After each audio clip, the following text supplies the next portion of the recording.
एक बार की बात है, एक छोटे से गांव में एक महान राजा राज करते थे। उनका नाम था राजा वीरसेन।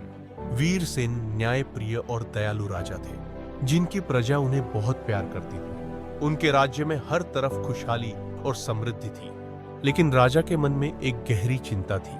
उनके पास कोई वारिस नहीं था जो उनके बाद राज्य की जिम्मेदारी संभाल सके। एक दिन राजा ने अपने मंत्रियों को बुलाया और कहा, मैं चाहता हूं कि मेरे राज्य का अगला राजा वही बने जो सबसे बुद्धिमान और न्यायप्रिय हो। मैं एक प्रतियोगिता आयोजित करना चाहता हूं जिसमें हर युवक भाग ले सके। प्रतियोगिता का नियम यह था कि हर प्रतिभागी को राज्य के सबसे गरीब परिवार की मदद करनी थी और उनकी समस्या का समाधान निकालना था। जो भी सबसे अच्छा समाधान लेकर आएगा वही अगला राजा बनेगा।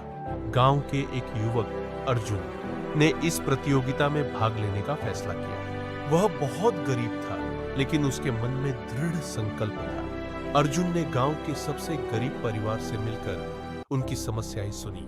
उस परिवार के पास खेती के लिए जमीन नहीं थी और वे भूखे रहते थे।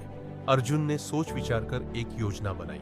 उसने गांव के लोगों से मिलकर उन्हें समझाया कि अगर वे सब मिलकर उस गरीब परिवार के लिए थोड़ी थोड़ी जमीन दान करें तो वे अपनी खेती कर सकते हैं। गांव वालों ने अर्जुन की बात मान ली और उस परिवार को जमीन दान कर दी। कुछ महीनों बाद उस गरीब परिवार की स्थिति सुधर गई। वे अब खुशहाल थे और अपना जीवन बेहतर ढंग से जी रहे थे। अर्जुन ने राजा को अपना समाधान सुनाया।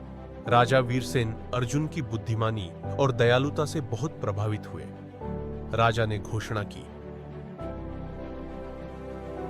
अर्जुन, तुम्हारे पास न्याय और बुद्धिमानी का अद्भुत गुण है। तुम ही इस राज्य के अगले राजा बनोगे। और इस तरह अर्जुन ने न केवल एक गरीब परिवार की मदद की,